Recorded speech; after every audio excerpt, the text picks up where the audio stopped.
Pretenders dream dreams, but young men see visions. I have seen a long chain of archipelago islands, and in my vision I heard a voice telling me it is the best choice for people of the region to choose, enjoy and rejoice. Rejoice! I asked the voice to identify who, what, when, where, how, and why. USWI is the answer, the voice replied. Which means if we come together as one big happy family, one aim, one goal, free trade, free movement, and one currency. If we pool wisdom and resources in our quest for sufficiency, Bomber, tell them your vision, please. The United States of the West Indies. Thank you. Bum, bum, bum, bum, bum, bum. Bum, bum, bum, bum, bum, bum, bum. A mixture of race, class, color, and lingo, with a grace of cricket, football, steel band, and calypso. But still we need more fortune and fame in art and culture and sporting games. Internationally, we will get more worldly acclaims, big names. The voice told me it is evident that we must have a strong government in the United States of the West Indies Parliament. Which means if we come together as one big happy family, one aim, one goal, free trade, free movement, and one destiny, our children and children's children will inherit our well-sown seeds. So Obama, plead on your bended knees for the United States of the West Indies. Bum, bum, bum. Bum, bum, bum, bum.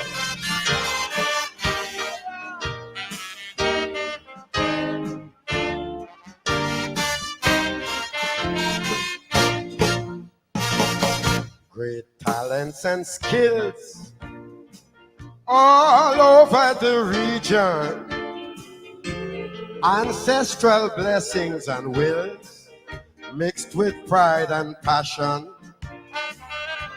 And as we believe in democracy, faith in God and tranquility, our people will prosper from now till eternity. Oh, gee. And when the job is well said and done, the motto is, all are we is one, with a West Indian emblem portraying the rising sun. Which means if we come together as one big happy family, one aim, one goal, free trade, free movement, and one currency.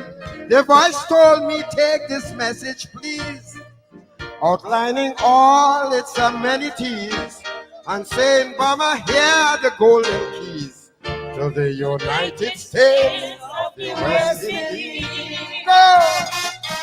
Bum, bum, bum, bum, bum, bum. Bum, bum, bum, bum, bum, bum, bum, bum. All right.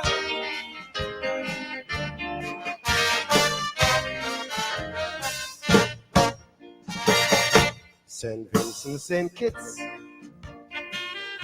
Nevis and Anguilla,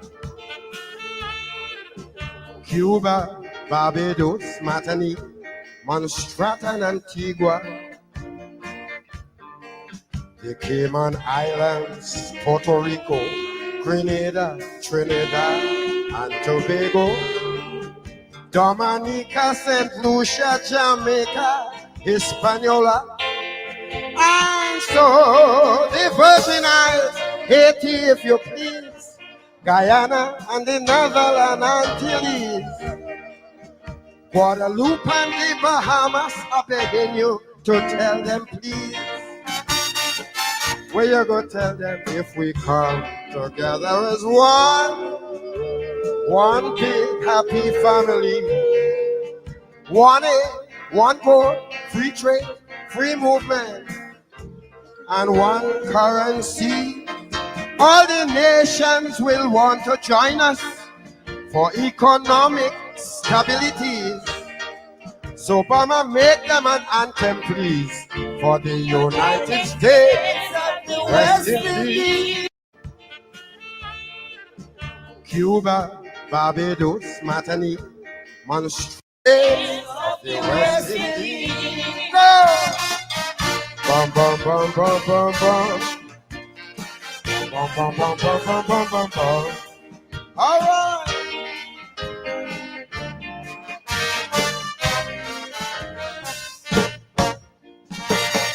St. Vincent, St. Kitts,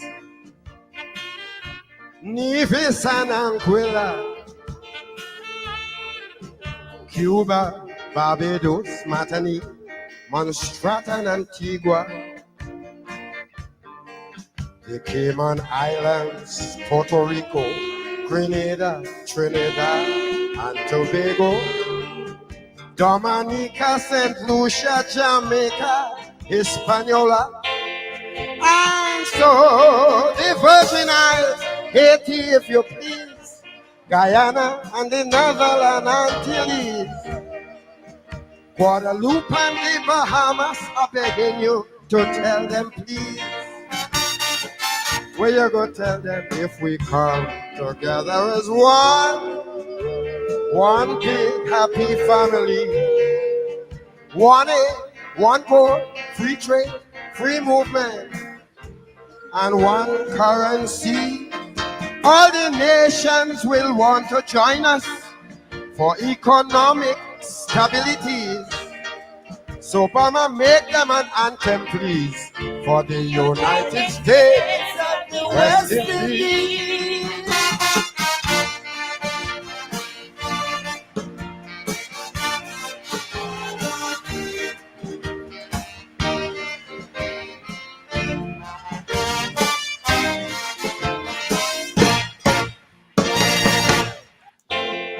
And so the Virgin Isles, Haiti, if you please, Guyana, and the Netherlands, Antilles, Guadeloupe, and the Bahamas, I'm begging you to tell them, please.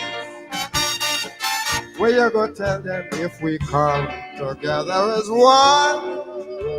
one big happy family, one aim, one goal, free trade, free movement, and one currency. All the nations will want to join us for economic stability. So Obama, make them an anthem, please, for the United States of the West Indies.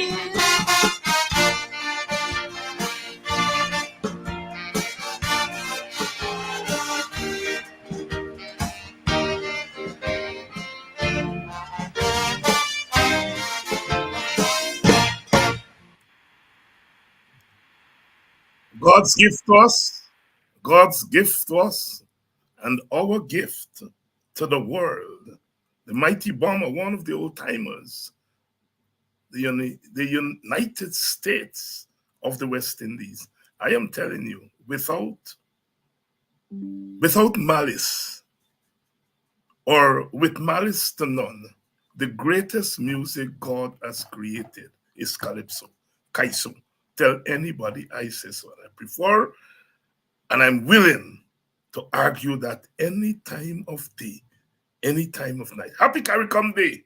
Happy Caricom Day. I had so many choices to play tonight, but I played that one by the mighty bomber, Clifton Ryan, born in Grenada, raised in Trinidad and Tobago. You know, a lot of them Caisonians in Trinidad, they're from Grenada, some from St. Vincent, a couple of them a lot of them from Tobago. We used to have a few from Guyana who went across there and so on. It's not just a Trini thing, you know. It's not just a Trini thing. It's a Caribbean thing. Good evening to all of you. It's the morning after. It's the morning after. The morning after. What a week! What a weekend! Guyana, our country, Guyana. Good evening to all of you. Quite a week. The morning after, GHK Lall is here to help us break it down. But my God, what a week, full of news, full of theater, full of politics, full of energy. Woo! Woo. A wonderful good evening to all of you where you're joining us from. And I want to say a special good evening to those of you in Guyana. I can't remember all the names. I can't remember all the faces. But you all know I was at the opening of the PNC Congress, and them boys said they would have thrown me out. They almost threw me out because they want to know why all the women, the PNC women, according to them, hugging up you, Dr. Hines. They overthrow me out the Congress base, but the ladies beg for me. I want to say, thank you to all of you, old, the young, and the men too, the men too, who welcomed me to Congress Place, and all of you whispered in my ears the various advice. Some of them I could make public, some of them I can't make public. I mean political strategy, political tactics, political advice. It was so wonderful catching up and putting faces to names, because I see some names here and then the faces, and some names here are you all know the thing good. Some the pseudonyms, and some of you say, well, this is the name others be on the show, but this is my real name. I love being Guyanese. I hear people say, you know, he's you know, he don't like say Guyanese, he say African Guyanese and Indian Guyanese. I African Guyanese, because I ain't giving up Guyana to nobody. I ain't letting nobody tell me I mustn't say a black. Love being black. Love being Guyanese. Love being West Indian. You all know I don't leave out the West Indian story, because we are all of that. And of course, you Buxtonians, you all know I like being Buxtonian to death, to death, to death, to death, to death. God bless us with multiple identities. Why do we want to give them up? Because we want somebody to feel that we're not racist, we're not classist, we're not tribal. I love it. I love it. I'm Buxtonian. And when I'm in Buxton, they don't ask me why you're from Buxton. I say, what part of Buxton from? I'm from Buxton Bottom Station. I love being Guyanese. I'm Guyanese too. I'm African Guyanese and Caribbean and Black African. Good evening to you all and welcome. Welcome to the program tonight. We're going to be doing a lot tonight, as we always do. I spent some time earlier today at the Burnham Foundation annual brunch. You know, I missed last year, I think, or the year before. And Vincent saw me, I think it was Thursday at a conference, and he says, I run out a ticket, but make sure print the ticket because you got to come. So I was there, spent a couple of hours today, again, meeting so many people, those of you who asked to take pictures, those of you who ask for a word with me. I love you all so much. I love you all so much. I love you all so much, and I have to, because without you all, we cannot do what we do.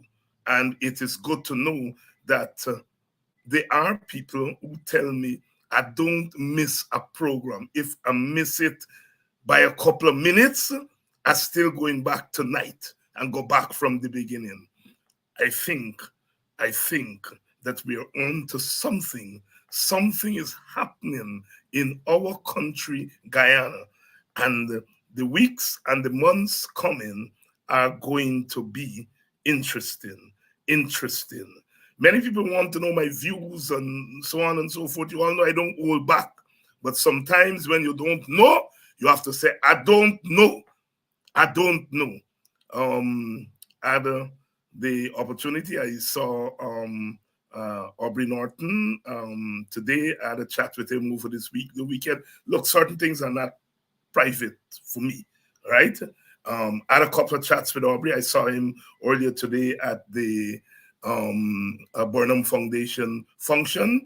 As I was leaving, Amanza was coming in. I had a chance to chat with her for a couple of minutes. I haven't seen or heard from Roysdale, but I'll make sure I give him a call during this week. I haven't had an extensive conversation with Brother Nigel yet or Brother Sherrod. But you know, as I said last week on this program, look, this is a program by a WPA person, and so many people would quite rightly say, well, you know, it's a WPA program, but we want to set an example to the opposition, to the rest of the country, is that this thing is not you alone. All of we in this thing together, and I'm going to always open this platform to persons who share my vision, and even those who don't share all of my vision. So long as you want to see Guyana better, this platform is open.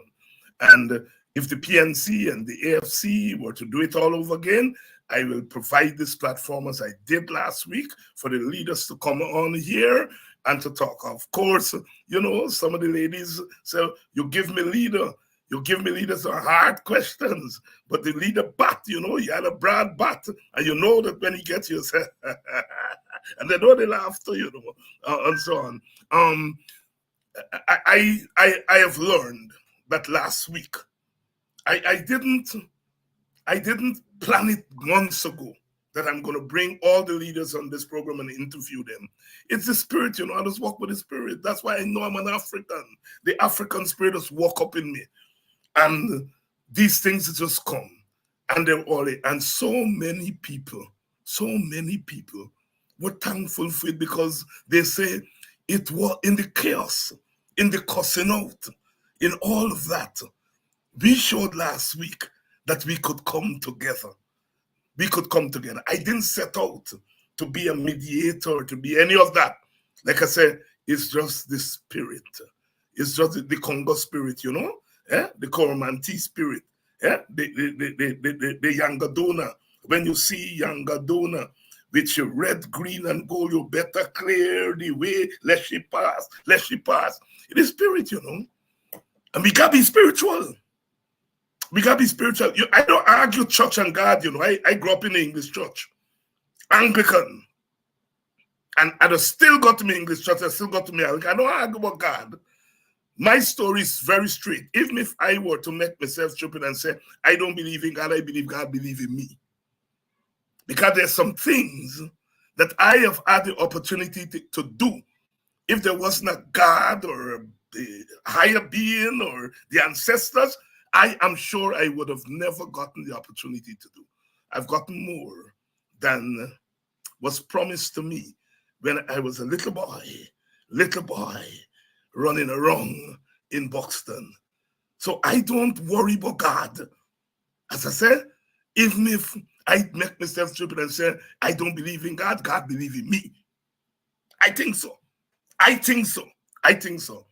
And I don't make a difference between God and the ancestors and the Christian God and the African God and so on. Africans got multiple God. God for sun, God for water, God for the moon, God for the earth.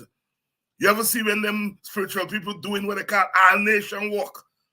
That just bring up the Amerindian spirit.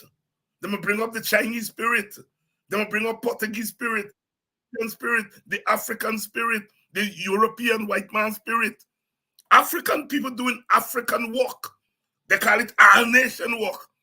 And they're bringing up all, that is why when people tell me that black people racist, I got some that time you racist, they don't know what they are talking about.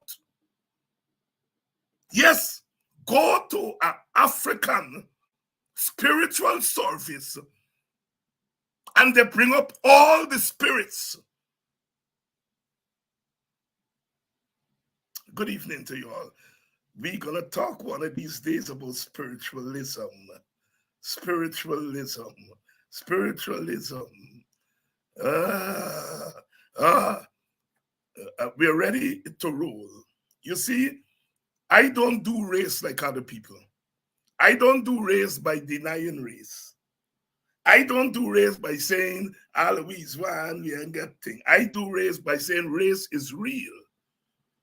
But I talking about a positive race, not talking about negative race. I talking about racial pride, not racism. That's not what I'm talking about. And when I say to black people that I want you all to get right, and that I dedicating a big chunk of my time in this time to deal with black people issue, is not to make black people better than other people. It's to make black people better than we are right now. You all hear me? And you can only be better than you are right now if you know who you are. Black man, know thyself. Because if you know yourself, you can't know nobody else. Nobody else. When I meet an Indian brethren or an Amerindian sisterin, I meet them on equal keel. I meet them as an African who's proud as the tree the axeman cannot tumble. I'm quoting there Martin Carter. And that is why I can respect them. They can belong to the PPP. They can belong to whoever they belong. It don't bother me. It don't bother me. Identity. Happy Carry Come Day. Because we are West Indian too. Before we became Guyanese, we were West Indian and Caribbean. Them slave plantation, they were not Guyanese slave plantation or Barbadian slave plantation. Them come later. Them slave plantation were the slave plantations of what they call the so-called New World. And these islands and the mainland states, they call them, well, the lion man came, and Gelas, he was going to the east. Gelas a land over here.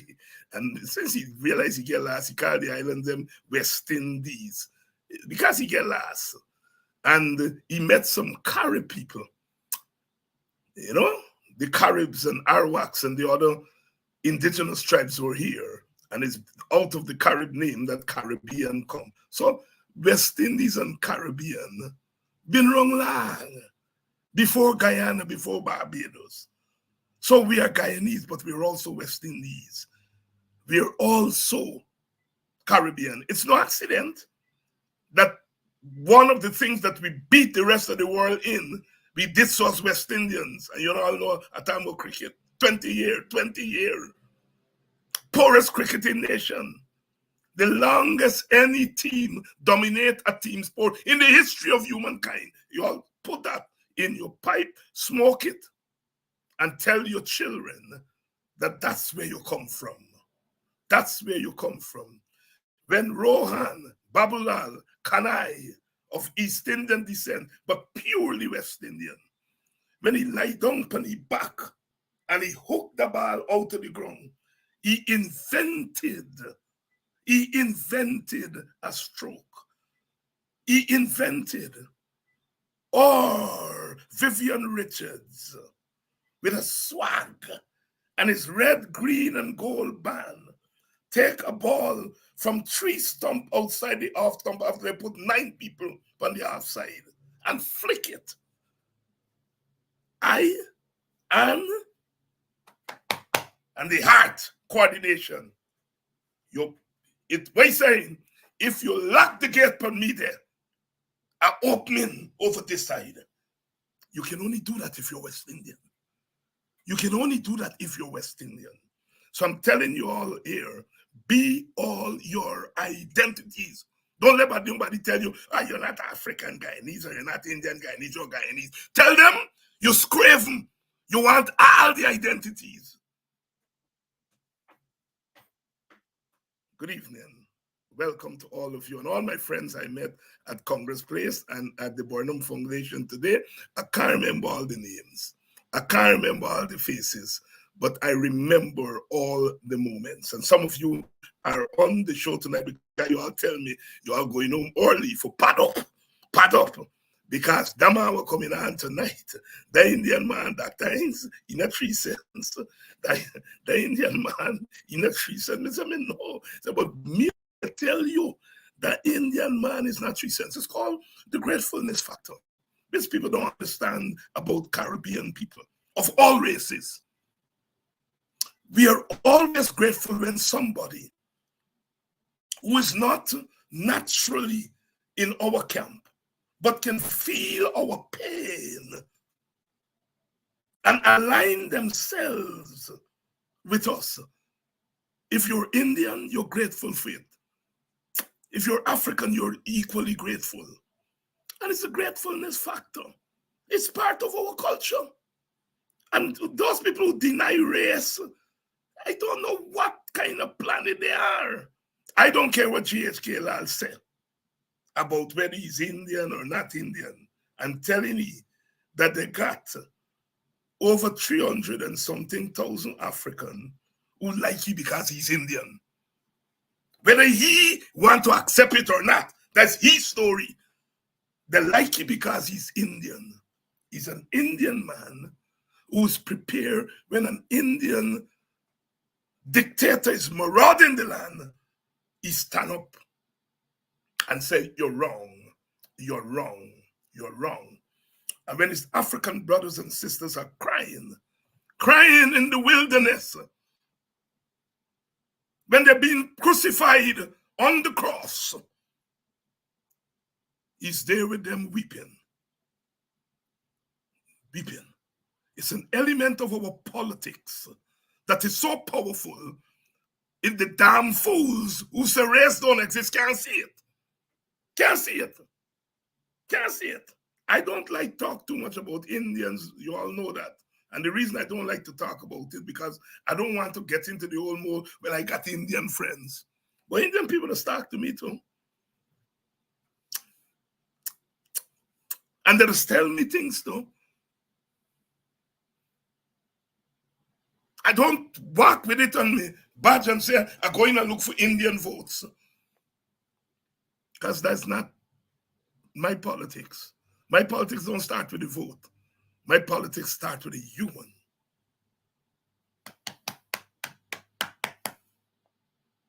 Starts there. The votes will come. Start with your humanity. I love you all. Good evening, Emily. Good evening, Denise. Albert, Morgan, good evening. All of you. All of you. All of you. And thanks for the confidence. Thanks to the confidence that is being shown. I think we're ready to roll. Brother Gabriel, good evening. Happy CARICOM Day. Good evening to you and happy CARICOM Day to everyone. Good to be here. Always a pleasure to have you on, my brother. And as I said in my introduction, I just go so when the naysayers going so. And as you listen to the mighty bomber doing the United States of the West Indies, replete with a salute. Oh boy, what says thou? Well, the first word in that USWI is unity. When we are one, we are unbeatable. I mean, statement of fact, that is simply unchallengeable. And that has been our weakness, our downfall, that others, whether internally or from the outside, have come and capitalized on. Our lack of pride in ourselves. Thank you for that rousing beginning, by the way. Our lack in our pride in ourselves in terms of our identity, in what we bring to the table, in what we bring historically, culturally, intellectually, and from the heart, soulfully. Soulfully. I mean, you can't repress that. There's some efforts to repress those elements in us, and they are getting nowhere because the more you repress, the more they regress. We get stronger. The more you try for walk on me, is the more rising up. So I heard him about unity, and we are still struggling for that elusive goal that keeps getting away from us. But we can't give up. I heard the mighty bomb, and I can't believe it was whilst I wasn't here, but I didn't lose track of those. And can't believe it's 34 years, 33, 34 years since he came out with that. And it still has all that application to all those countries and all those citizens from each one of them, you and me, and all our listeners and those not listening on this CARICOM day. If we have that, we are not only good for tourism, but we are good for towering over our times. We good for towering over our times. And Gabriel, you have been witnessing the run up to the Congress of the PNC and the conference of the AFC and everything that comes in this silly season. And then this weekend, both parties announce their leaders. Nigel Hughes emerging as the leader of the Alliance for Change, and Aubrey Norton regaining the leadership of the People's National Congress. Lots of theater, lots of philosophy, lots of murmurs, lots of arguments, lots of cussing out. It had everything, everything, everything. And you have been writing away. I changed, sorry, I shared one of your pieces, the first piece you did on Nigel Hughes, the Comedy Man, I think you said. Um, and I shared it widely from my webpage, and it's one of the most widely read pieces on my webpage ever. So there is resonance there. And you wrote another piece on Aubrey Norton this morning. So, well, you wrote it before I saw it yesterday. Um, so you've been thinking about these things. What if someone were to come from outer space and land in Guyana today, the morning after, and you had the task of explaining what happened in our country politically over the last week? What would you tell that being? Well, I'll tell them, and I'm telling you, our listeners here tonight, that we are at a defining moment. We are at a defining moment. We are at that crossroads where we've got to make decisions. We've got to take stands. And we have got to be about what lifts us out of the chaos and disorder in which we find ourselves because of a callous government. Because of a callous government that has got unprecedented wealth in its hands, not at its fingertips, in its hands, and which it has used to whip Guyanese into shape, and it's failing at that. It is good to see, it was good to read about and hear of those folks, 2,000 or 1,300 or whatever it was, at the People's National Congress gathering. It was good to hear of the hundreds, 200 plus, at the AFC gathering. And and they raised their hands and said, we want our brother Nigel, the AFC, to be there, and we want Aubrey Norton to lead us forward. These two men have been given mandates by their respective groups. Nigel got 70% of the vote, just over 70%, 149 out of 211 for the leadership. Aubrey Norton got 97 plus percent, 1040 out of 1066. That's not a landslide. That's a tsunami, Brother David. That's a tsunami of approval. That wipes away any dissent. Now, the naysayers may say that, well, is it 2000? Is it 1066? Or is it 1568 that voted for, I think, the two vice chairmen, chairperson position? Regardless of that, let's take the PNC first. To our outer space visitor, I have to say that almost 3 years ago in December, I think, correct me if I'm wrong here, Brother David, on December 19th, 2021, Aubrey Norton, against the odds, prevailed by 75% of the vote. 75%, three out of four, Yeah. against some really stalwart People's National Congress heroes and members, leaders. He prevailed then. And he has had an uphill task from that time because of internal party dynamics. I don't want to talk about that here. He's got a bigger charge today. 97, I think, 0.5 or 6% of the people who voted for leader. He's the man. Why? In Aubrey Norton's hands, this imaginary creature, this UFO from outer space, has been placed the power and the authority to speak for these people from across Guyana. And what do we have now? We have unprecedented wealth. And he talks the right things: cost of living. We've got to get relief. We've got to get relief for the multitudes of Guyanese that are crying in the wilderness that is so barren. That's not scriptural. That is not spiritual. That is physical. And that is psychological. That's in the belly daily. Every 3 square that comes up. And if they get 1 square, they're lucky. In the richest country in the world, Brother Aubrey spoke about cost of living. He's talking about, and both leaders, let's put them together. Both leaders, we've got to do something about that. We've got to get money into people's hands. We've got to get an equitable distribution. We've got to get poverty amelioration. Let's break that down. Poverty reduction. And the only way, from my perspective, and this is where people may find fault with me, but we got to speak our mind here. The only way we're going to get an enlargement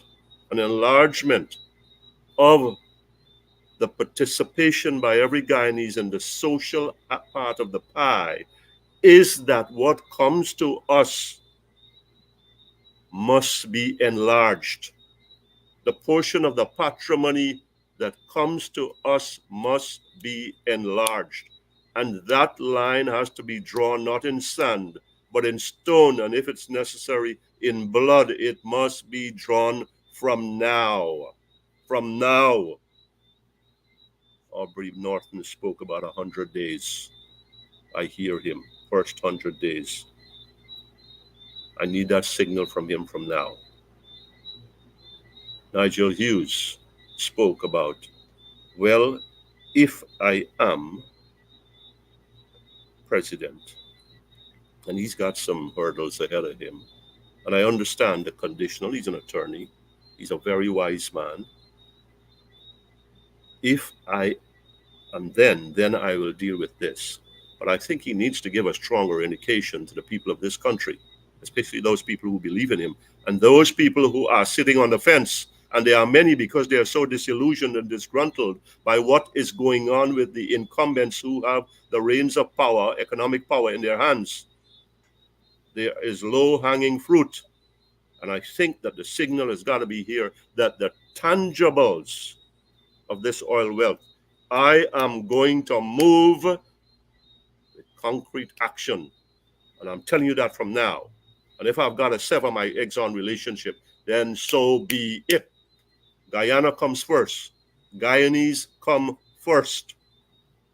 You are taking this program on for years before me, Brother David, and you've taken a lot of flack, and you Flack is part of our existence. And I am on this program and I'm in this country.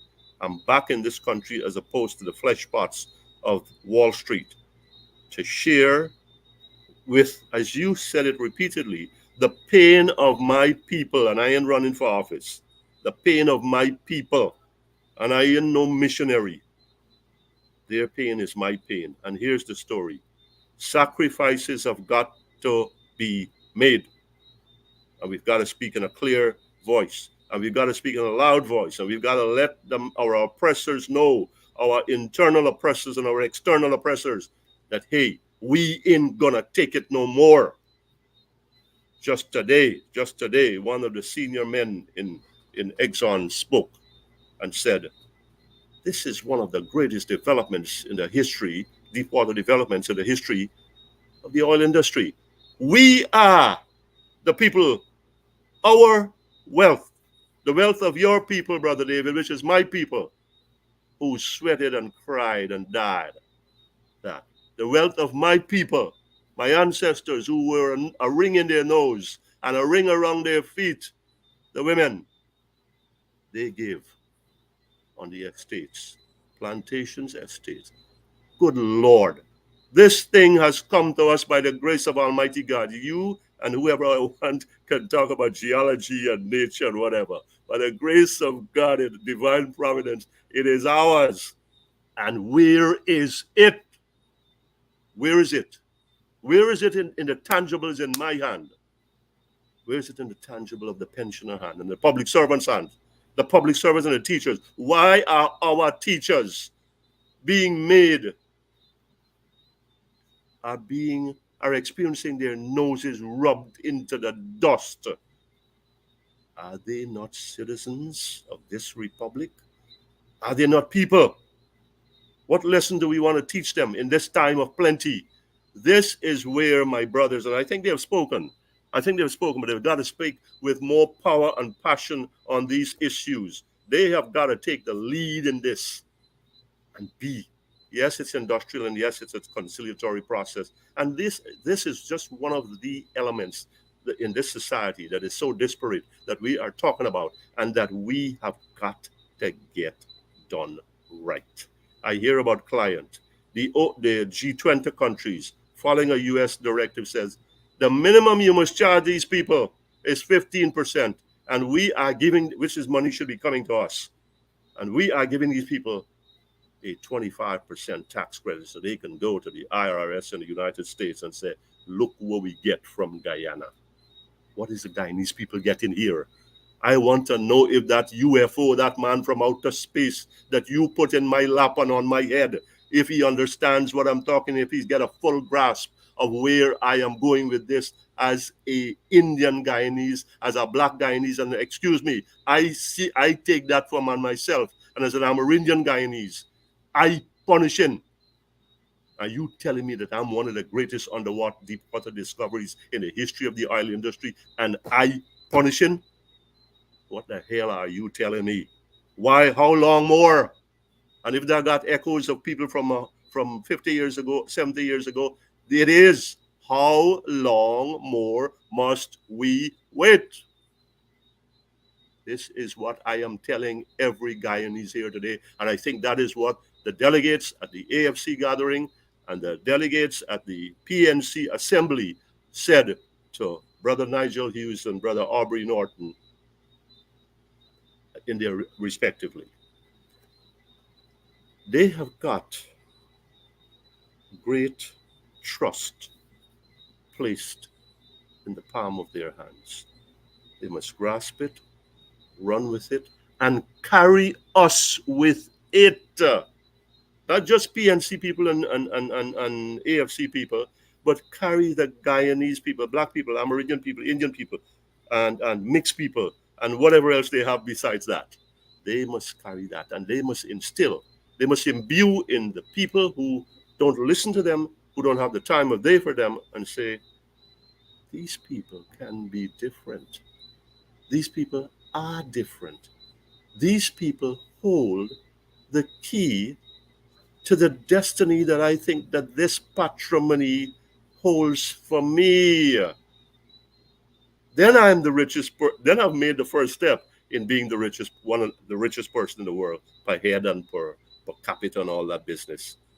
I think, I think it's time that we put substance to those statistics.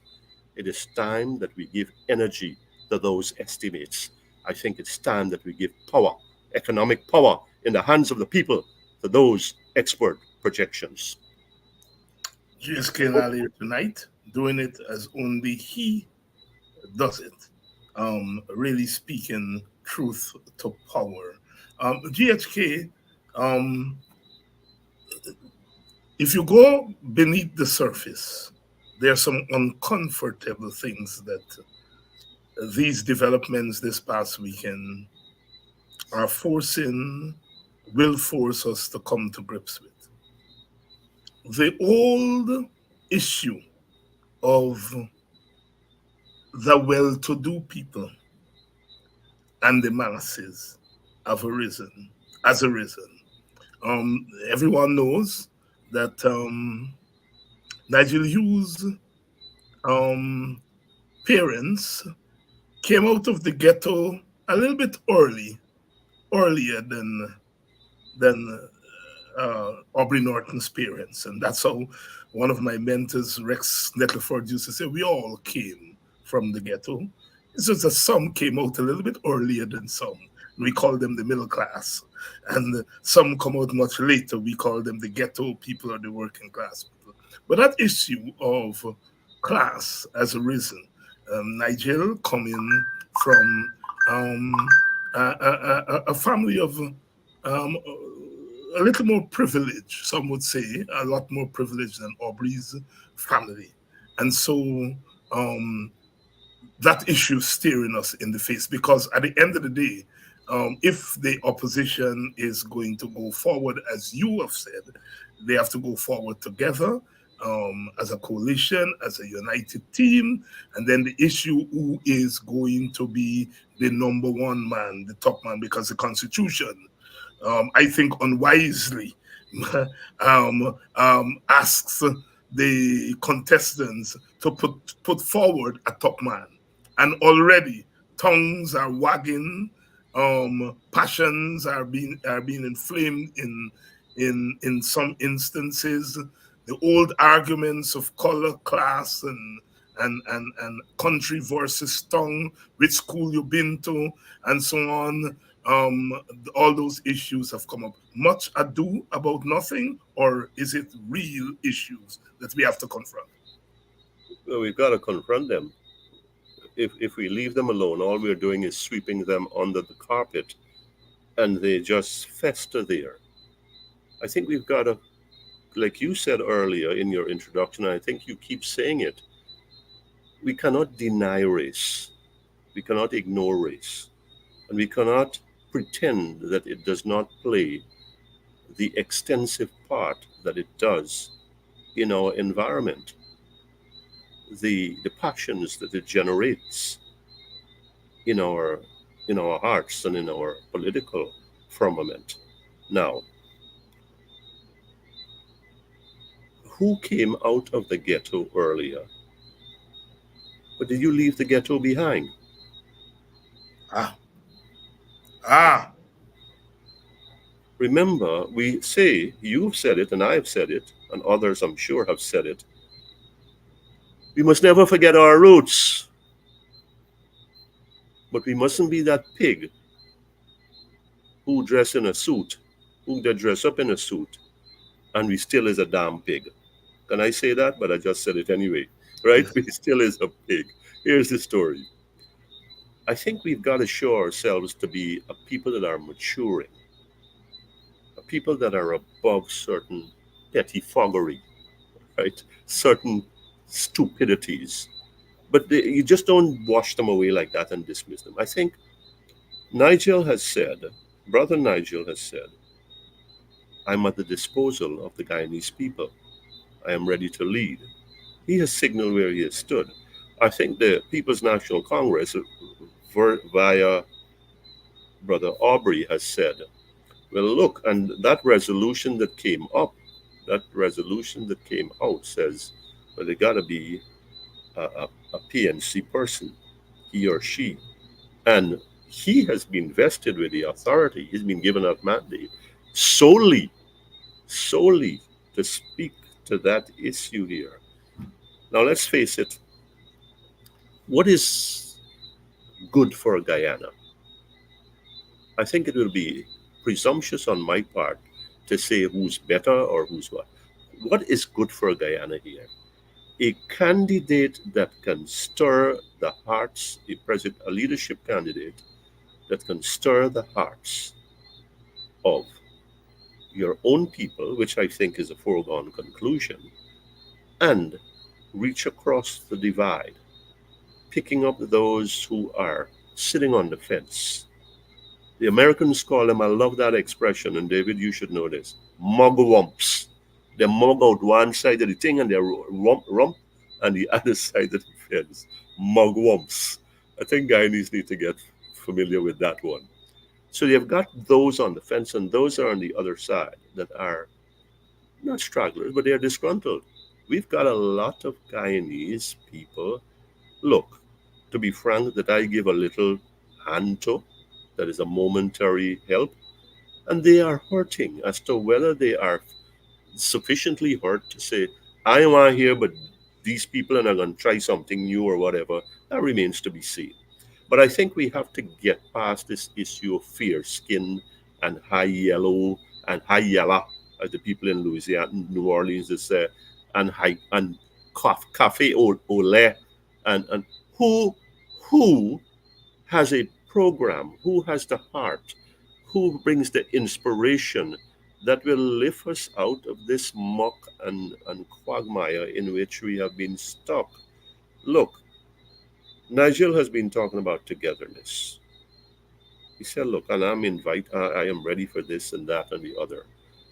That's music to my ears. And Aubrey has been speaking about, hey, listen, we've got to have change, and we are not happy with the way things are in this country. Everybody knows that. The PPP knows that. The president knows that. He may deny, he may live on his fantasy island, but he is hiding, burying his head in the sand. The vice president may engage in his dodges and his drifts and whatever, but at the end of the day, he knows that he is in trouble. And I think he's looking at these guys and saying to himself, I am shaky, and I think I just got a bit shakier here. So it's imperative that the opposition stop thinking along those lines about here's what it comes down to: who will take us to the promised land? Who will make for a better Guyana? What is it? What attributes with our collective heads put together will guide us there? Of course, we've got to face the realities of Guyana. And David, I've got to bring this in. Listeners and viewers, I've got to bring this in. The the optics. It's a numbers game at the end of the day. It's a numbers game. I look at the AFC slate and I see one kind of face. I look at the top positions in the PNC construction as officially announced, and I see one kind of face. I am the last man in this country that will be about tokenism. But I'm certain that if you are going to put together a wise position as to where you stand, then you're going to have some people from the other sections of the demographic in this country. There's no denying that. Look, we're dealing with real politics here. We're not dealing with textbooks. So therefore, we're going to have to address that. It should have been addressed already. And the last thing I want to hear is that the vice president saying, well, we are the only multi-ethnic this and that in this country. Something is going to have to be done to deal with that head on. So whoever is going, the leadership right now is up there. Who's going to carry us forward? Can the PNC by itself? I think the numbers speak. Will the AFC be a part of a combined slate, or will it be in its original form we are going to contest this alone. If they contest this alone and they get several seats, they have an opportunity to be, in my mind, spoiler, difference maker, kingmaker. The parliament now hinges on where they stand. You're the political scientist here, but I think in a very rudimentary form that I have put it there as I see it and as I think this thing is going to play out. I think some tough decisions are going to be made. I don't think, I think those things that you spoke about, unfortunately, are going to play. And and the delegates have spoken. That resolution resonates. It says, "You are the one anointed. You are the soul. You in your hands rest the the authority, the sole authority to determine what is it going to be from here." And I think the sentiment is that it should be a PNC person, right? Look, you and I are. I think you are not, may not be so tarnished. We didn't been here. I ain't been here, right? So this is you're a comebacky, right? You're a comebacky. Let's talk about this soberly. So really, you didn't know what is going on, and you can't really identify with the issues here and so on and so. Well, I take offense at that. I take serious offense at that. But be that as it may, we all have a part to play. Do we want a woman president? I think the groundwork should be laid for that. Could we be mature enough and responsible enough and bright enough, my brother, bright enough to consider an indigenous president or a mixed president? Let me put it this way, and I'll speak very delicately here. Before it became fashionable, we have had a specially oriented president. I hope everybody understands what I mean by that. But, and we've had a foreign born president. And we got to get, and so I'm saying that in 2024, go back to where we started. We are at this crossroads that if we get bogged down with things like,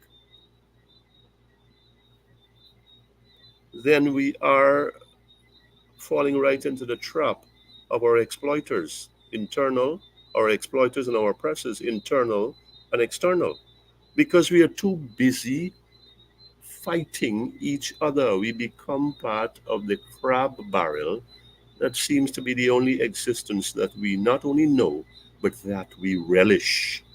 That we relish. Why are we even talking about this? Why are we even talking about this when we are at this crucial time in our history? The world is talking about how rich we are, Brother David. Why am I talking about how black you are?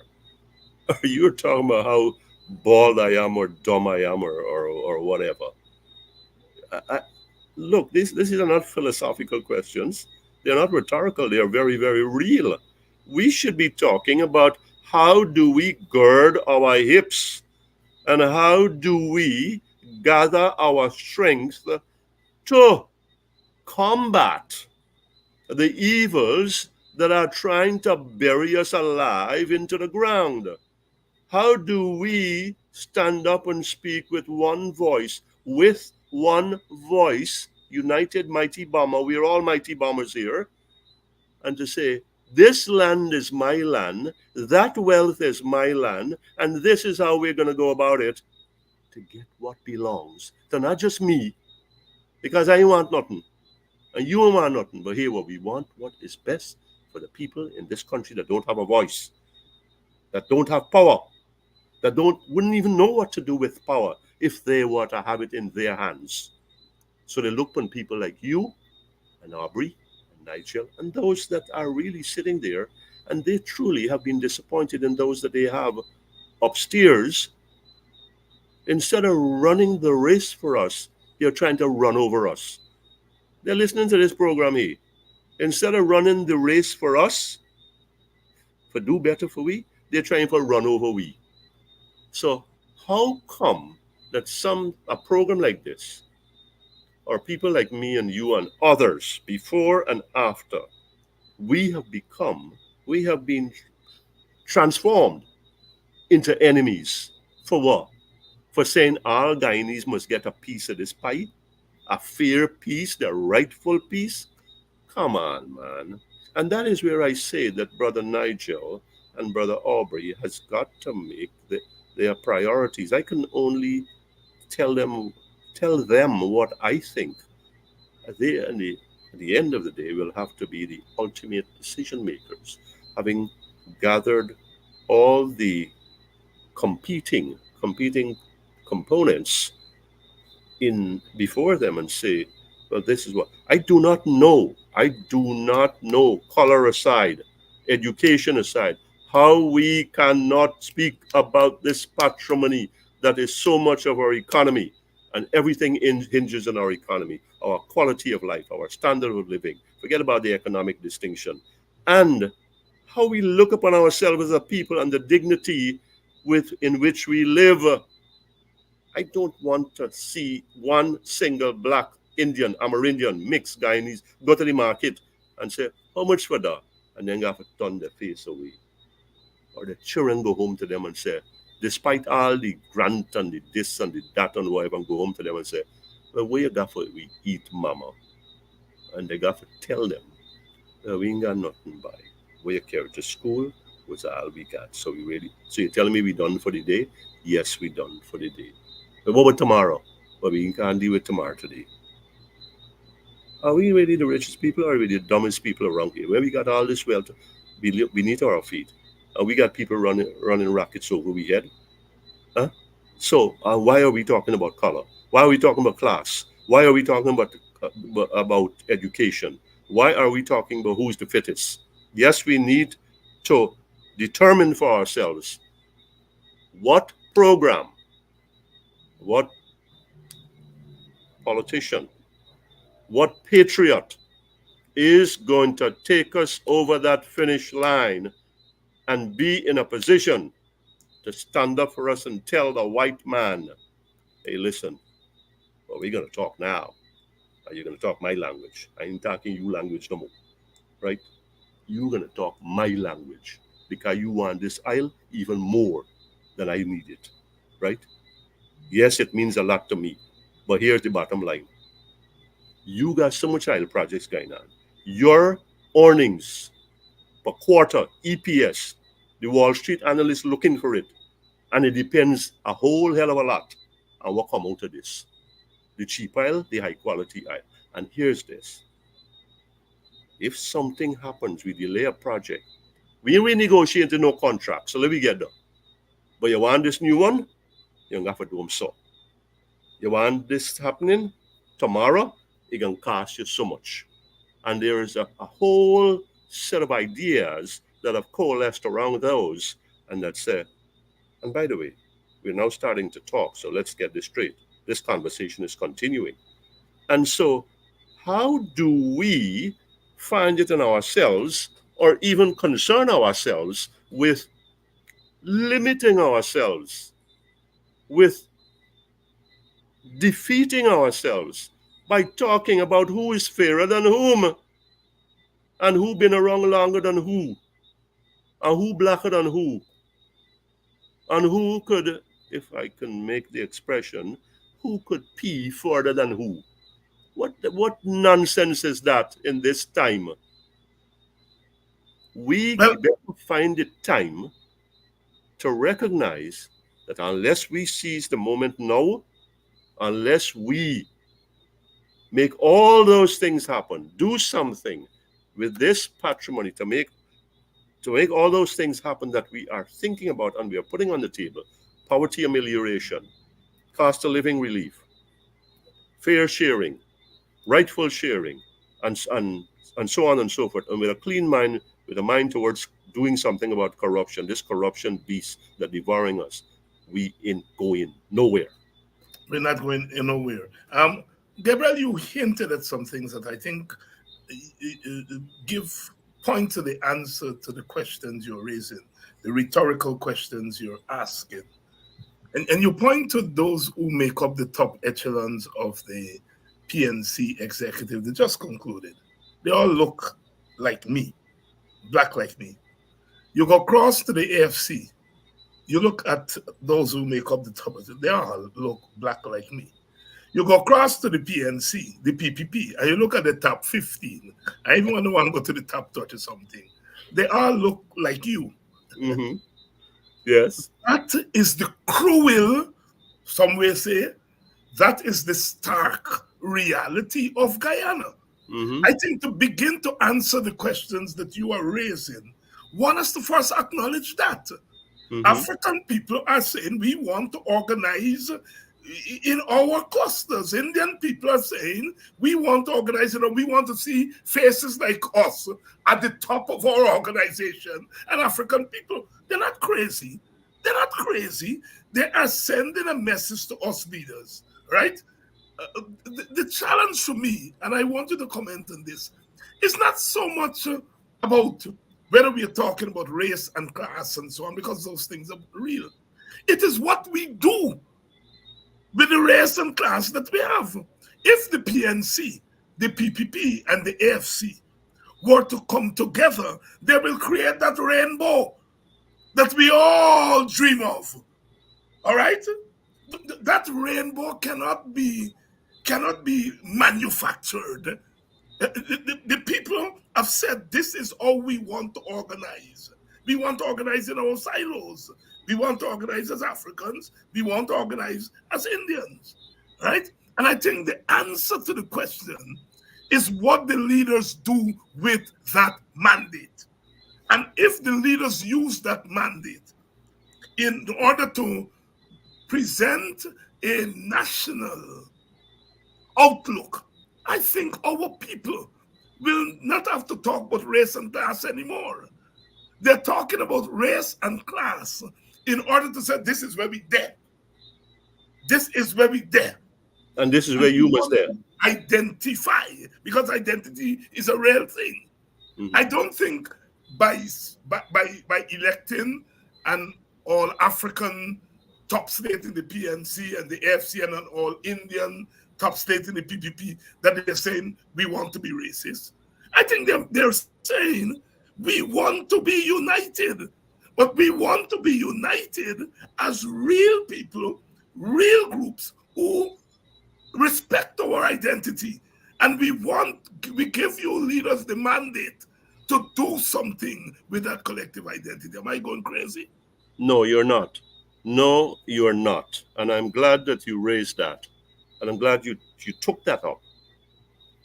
Yes, indeed. Yes, indeed. We organize around our own. And we are right to do so. But we also got to be realistic, Brother David. The PPP has that numerical edge, So it gets there with its slate. And here's what is happening. We can organize as much as we want. We, being Black Guyanese, we can organize as much as we want and build our teams around ourselves. But we don't want in a democratic polity, and let me bring that word in a democratic polity, to be always coming in second. Yes, the mandate has been given to our leaders, and the Indians have given in the 15 to their leaders in the PPP. And I must commend you for saying and putting it on the table is what the leaders do with it. Because people may second guess them here or in the street, but at the end of the day, this is where we are going, and the people will follow the leaders in terms of here. How we been going separately, it ain't working. It ain't working, right? Because we will always have this dissension. We'll have this dissatisfaction that leaves us worse than before we had oil, right? And I'll keep forcing this thing into the conversation. We've got it now, so the expectations are high. The expectations are high. And yes, the organizations are around these silos, but we've got to connect these silos. And who are the leaders willing to do this? I think Nigel Hughes has signaled, hey, listen, Mr. President, I am here. And my hand is, where are you? I think that the PNC has spoken before about shared, and that word seems to be a curse word in this country. Yeah. Mr. Brain just spoke about it, shared, but every time that comes up, it's slapped down.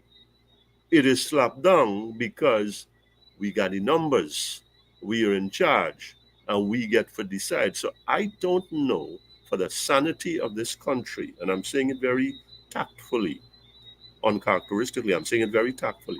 I don't know, for the sanity of this country, how long something like this can keep going on the way that it is.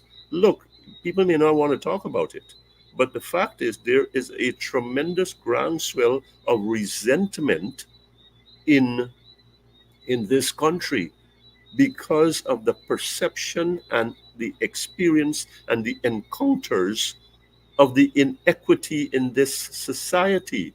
The fact that, let's leave the AFC out, hold them out at the side here. The fact that after all the differences in the PNC, that Aubrey Norton, Mr. Aubrey Norton, Brother Aubrey, could still emerge how he did, where he did, and at the level that he did, and we're talking numbers here now, says something that, hey, buddy, hey, our brother, our leader, that we in happy at all with how things there, and we looking to you for deal with this thing.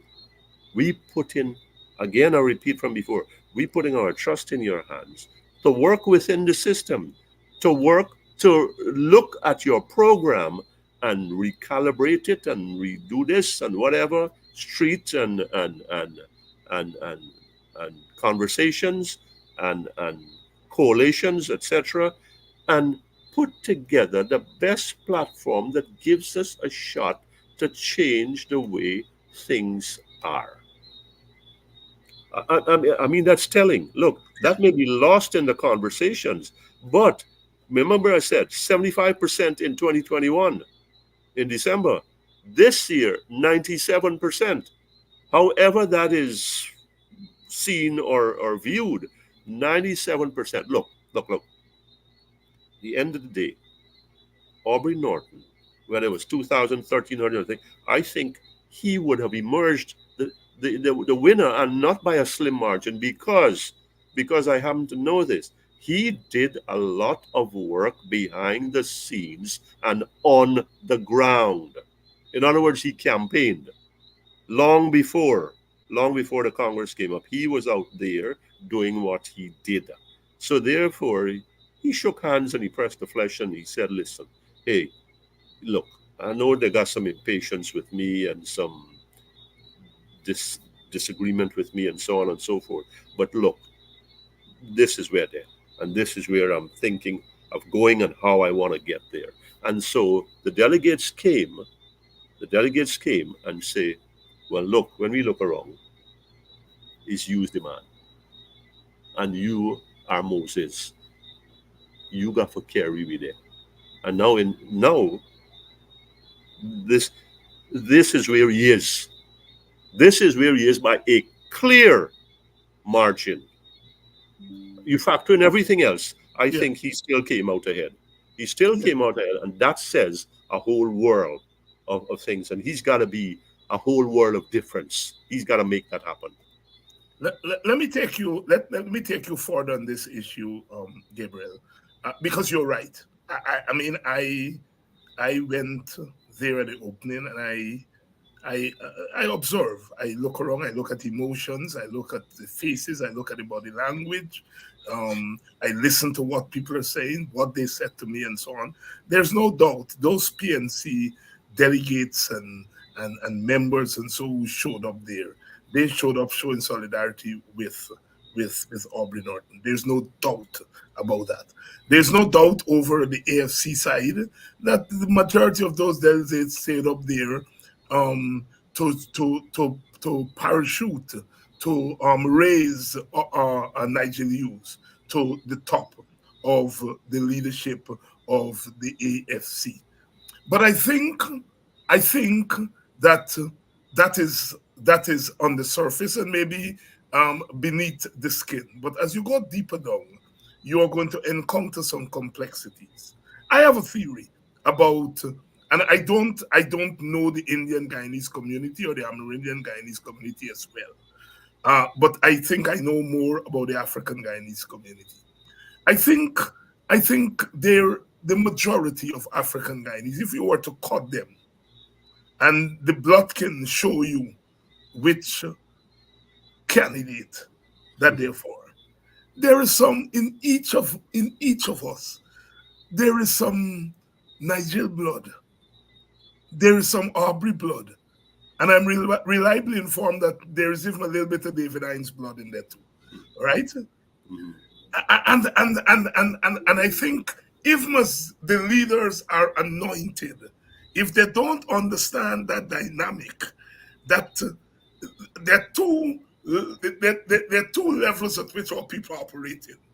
They're operating at the tribal level as they must, right? PPP, sorry, PNC, AFC, WPA, what else? But then they're operating at the level of what you call their interests. They're getting beat up. They're getting devoured every day. And they have to operate at that pragmatic level. So it is a tribal level, and then there's a pragmatic level. Now, I ain't talking here about who is going to emerge as the consensus candidate and all that thing yet. All I'm saying that I think the African instinct is much more complex than meets the eye. We are correct about what we see happened. They rallied around Aubrey. They rallied around Mr. Hughes. But I think when you peel the skin away a little bit, you will find something a little bit more complex. Over to you. Well, yes, indeed. There's no question. Look, I'm sure that a number of people, a number of those delegates, maybe most of them, had to have some inner turmoil. Maybe not deep inner turmoil, but they had some inner conflicts. Turmoil might be too strong. And they say, look, who is the one? Our position is hard as individuals, as communities, as a people. And we're talking about the tribe here, okay? We're talking about the segment. Let's be frank. And the other man ain't gonna do it. But who gonna do it best for we? And who is not going to let the other people, the other side, determine their program and our destiny? And so the way that, however they do that, with their family, they pray, they meditate, whatever, and they say, you know what? And some with the gut, viscerally, and some with the gut just say, here, Aubrey's me man, and Nigel is me guy, right? And so that's where that is. And so they what their expectations are high. Again, I go back to where we started, and I said, look, we are at this place in our existence because here we'll be there a year from elections. A year, a couple months, however that pans out. So there's a lot of work ahead to do, but the energy and the vitality that these guys bring. Some of the same people who vote for them, say, "Hey man, you're going too slow, or you're going too soft, or something of that nature," right? But I mean, that's part of the political formula. So, but they've got to say, look, we trust in, and we got for left, and we got for the land. I mean, let me make this spiritual. You're a believer. You do not have the things right. Penance, you pray, you do good works. You say, why you make time so hard, man? Lord, what's happened to me? You forget me? Why are you getting all these blows? But this is where the mystery of our faith comes in. You know, the mystery of our faith comes in. So in politics, it's the same thing. I mean, you're dealing in human terms here and say here, Aubrey is the guy that we raise we have for Nigel, and them is the one who got for carry we. And you know what? We are here to carry them in their moments of indecision and in their moments of weaknesses. And they are human and they are entitled to that. They are entitled to that. Look, we ain't creating Superman here, right? We're not we've got to manage our expectations. We've got to manage our assessments of these men and and understand the context in which they operate and the wider one. We're talking the local context to a great extent here. We go beyond that and to the fact that we are a hotbed of foreign interests here now, physically present and Washington D.C. present. So we got to be cognizant of that too. So they're not operating in a vacuum in a PNC silo alone or a AFC tent. So that complexity that we are not really touching upon here. That complexity has to be massaged, Mhm. has to be kneaded through till you arrive at some dough that will get some taste to it. This is where the people are. Look, how long are you gonna squeeze a people and tell them, look how good you got, we got you. Look how good you did.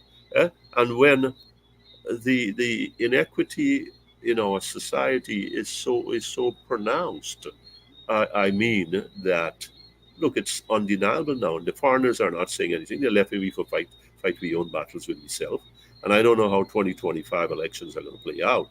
But I can tell you that I think that the Americans and my all the things that I get, the Americans are very, very unhappy with the incumbents. And that's a golden opportunity for the guys whose election, whose new offices we are talking about. Not only them, but their teams and the people who have put them where they are. Well, look, the realities are new, the dynamics are ever changing, and the adjustments have got to be in step, maybe if not ahead. And so we've got to get past this parochial politics. We've got to get past our our ancient handicaps about whatever it is. These things are very, very deep, and we're not going to cover them here on this program. We can allude to them, we can touch upon them, we can, stir them up a bit, but they are longer and deeper conversations. But I say, look, the people have spoken. You is the one, and you is the one. They now got to step up, stand out, step up, and lead the way forward. Stand up, step up, and lead the way forward. GHK Lall here tonight. We are discussing our politics, the events of our politics over the last week, culminating this weekend in the Congress of the People's National Congress, the conference of the AFC. Questions are raised, challenges are put on the table. Politics is not for the faint-hearted. Hopefully, we have gone past all the acrimony, the rancor, and all of that negative, dirty stuff. And we've moved into the era now where we have to think it through. Surely the people have put their hands, and I'm talking here about the base, opposition base. They've put their hands on Norton's head, and they've put the other arm around the shoulder of Nigel Hughes. And I think they have some space for people like me there for them to put that arm around our shoulders, and they put their hand on the head of Norton. They have shown us the way. They have shown us the way. And we have to take that and make something out of it. We are a conky people. The majority of us on the opposition side, I'm talking about African people, we're a conky people. We know when we put that corn flour and the sugar and we put a little bit of meche inside and we wrap it in that banana leaf or plantain leaf and we boil it, we know what comes out of that is the conky, the real deal. Our leaders have to know, take the corn flour, the corn meal, whatever you all call it, take the sugar, take the little coconut, take all the meche that you all give them, and to make some serious concrete out of it. This is not the time for us to be cussing down as we did over the last month. This is time for us to push our leaders and say, we give you all something to work with. We want you all to walk this thing. And Gabriel, I note that the resolution came out of the PNC. It says that the leader of the PNC shall be the presidential candidate of the PNC. He's mandated to be that. But they also give him the mandate to negotiate with others. If it's a very clever, very clever resolution. People look at it and they see what they want to see, they hear what they want to hear. But I think that resolution gives some space for the leader to work with. Your thoughts? Well, let's go about this backwards. The last thing you said first. It is very direct. It's very specific, but it's also very flexible. There you go. He's got, in a nutshell, that's it. He said, you are the one. You is the presidential candidate. However, if in your wisdom and in your best judgment that you need to be flexible and it's going to be somebody other than you, you have our blessing. You have our authority to do so. So it's it's got specificity as to him, and it's got flexibility. Going back to what you said, and I want to close this up. I think we are very close to that now. Yes. I want to say this. At the individual level, the delegates have shown that they were able to overcome their psychic differences, their internal differences about this candidate, particularly Mr. Aubrey Norton. He now, and Nigel Hughes, my apologies, and Nigel Hughes, after the run-up with Brother Sherrod, whom I really don't know, they now have to show that they can work to knit the differences and draw people in, including those who may not have been for them. So only, you remember what the man said, the mighty bomber, united. So they go forward as united groups, and then as a united whole. I think the prospects for the future just look a little different, if not much different. Much different. GHK Lall, we shall be depending on you as usual as we navigate the coming weeks. I think you have helped this program tremendously. I know you have said publicly that there are people who told you were coming in to the ghetto of ghettos in coming on this program. That this place, say, is not a good place, but you have helped our program to evolve. It may have started in a certain way, it may have been perceived in a certain way, but you and others have helped this program to evolve to the point where we were able to use this program last week to bring all of the contestants in one place and to really talk to them. As one brother, my countryman, the son of my countryman, told me today in commenting on what we did last week, he said, well, I noticed you do so, and I laugh. And he said, nothing is ever done without an objective in mind. And certainly the objective in mind is always to keep us united. It must be abusing out and so on, to keep us here and to say, ultimately, it is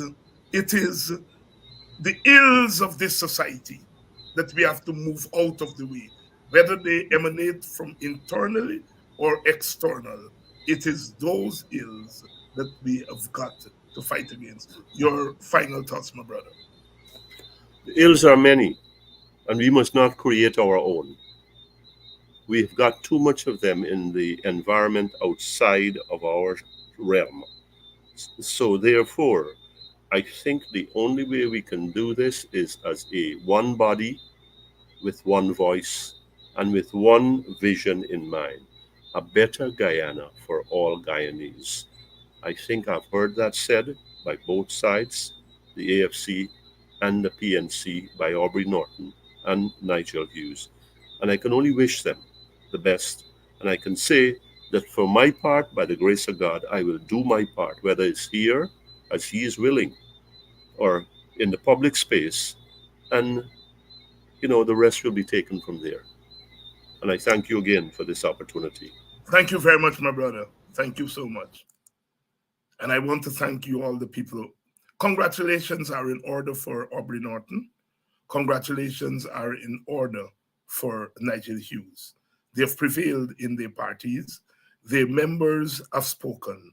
And whether we like them individually or politically, is that their members have spoken, their supporters have spoken. And we have to respect that. The real work begins now. Like I said, our people have put their hands on Norton's head, and they have stretched forth the other hand to embrace Nigel. And I hope people like myself and our party are part of that embrace also. And I think if we recognize our strength when we are together, our strength when we present to our people a common cohesive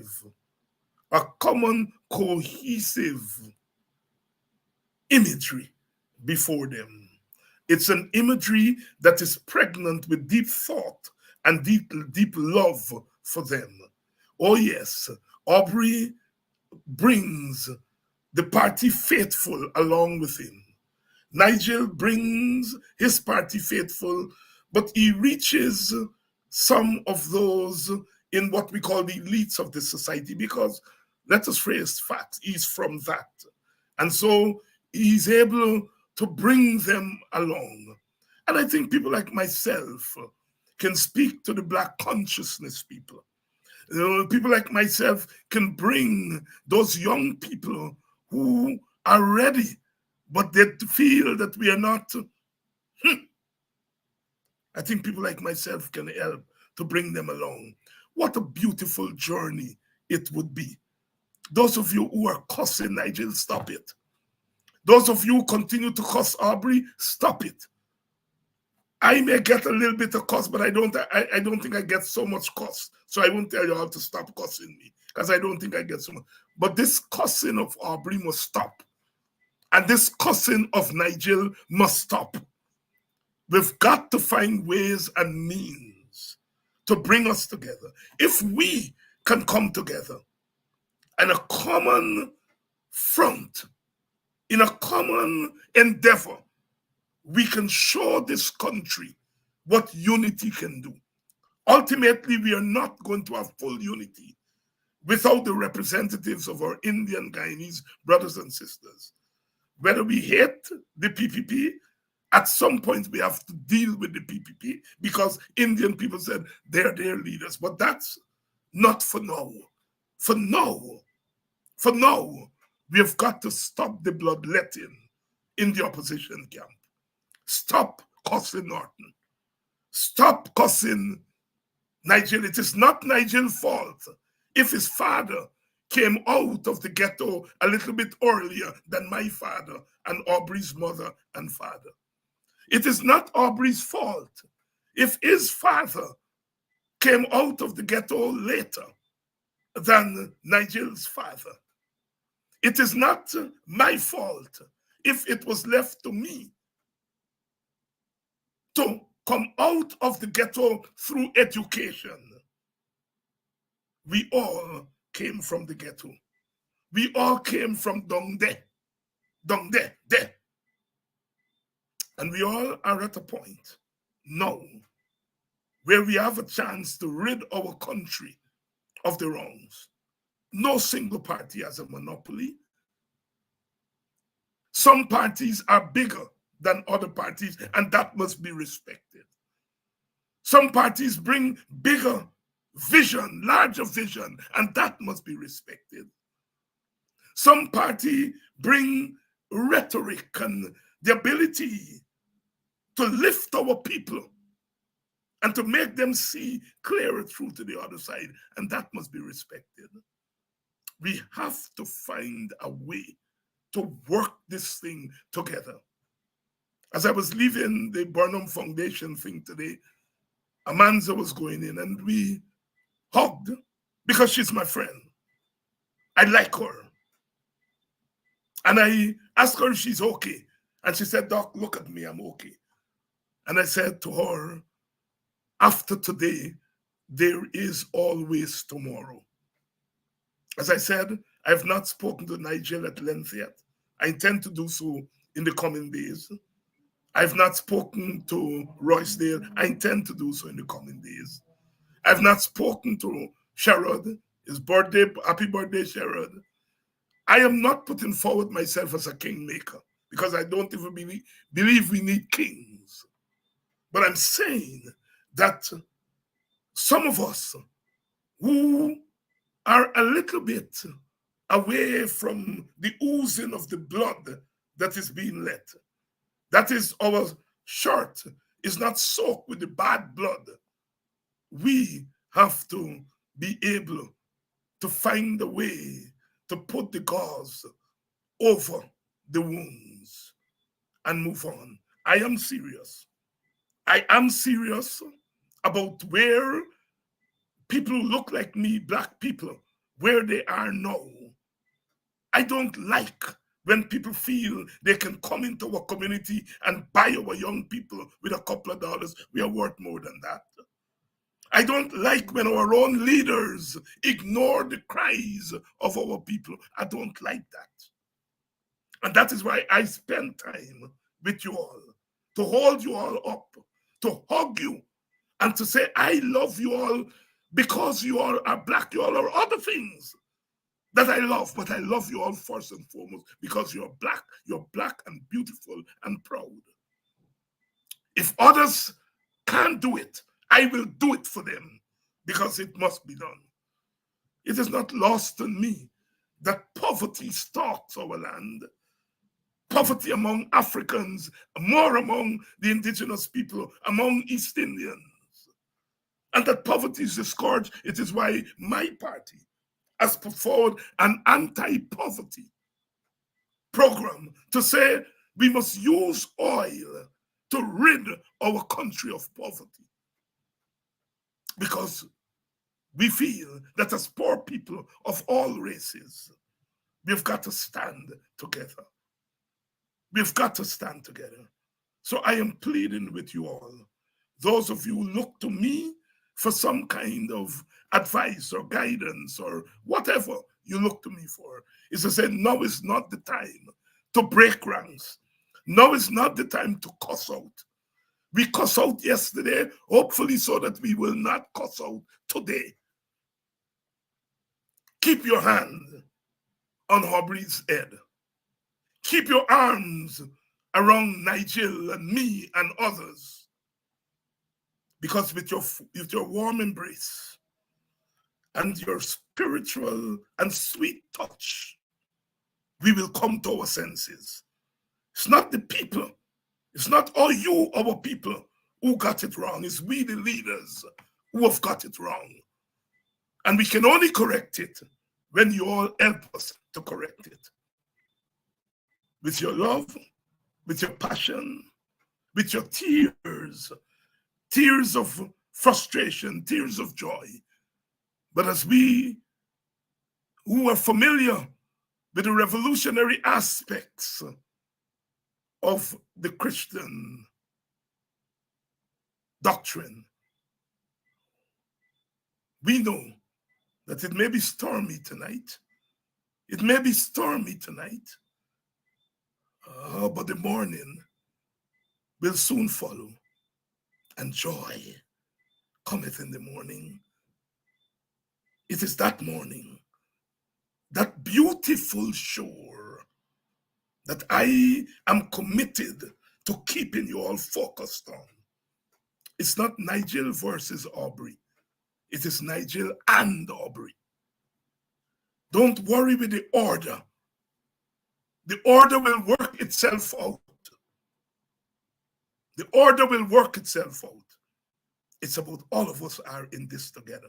And in case you didn't hear it, I am in it also. And I'm not outside of it. I am in it also. This is a team, and with your wishes and your prompting and your support, I want to be a part of the team. I'm not going to push myself in the team. If you all tell me that you all want me as part of the team, me and my party as part of the team, we are there and we are ready. Good night. I love you all unconditionally, not uncritically, unconditionally. We come in peace tonight. We leave in peace. And we come again tomorrow to lift up, lift our hands, our hearts up, and to say, here we come. We have beaten the worst, and the best of us is still to come. We ain't fearing, and I'm going to Brother Martin here. We ain't fearing no man tonight. We ain't fearing no woman tonight, because we've been to the mountaintop. Those in the PNC have been to the mountaintop this weekend, and the AFC and the rest of us watching, we've been to the mountaintop, and we have seen the promised land. Dr. King said he may not get there with you. I am saying I want to be there when we get to the promised land. And we're going to get to the promised land because I want you all to be battle ready, because this is the fight. Not to be battle ready among ourselves, be battle ready against the forces who would like to keep us still behind. We ain't staying behind. And so, ready for battle, because without a fight, power concedes nothing. Love you all, love you all, love you all. Tomorrow, my brother in struggle, Henry Jeffrey, is going to be here. And you know, when Henry come on, it's cactus and pepper tomorrow night. See you all.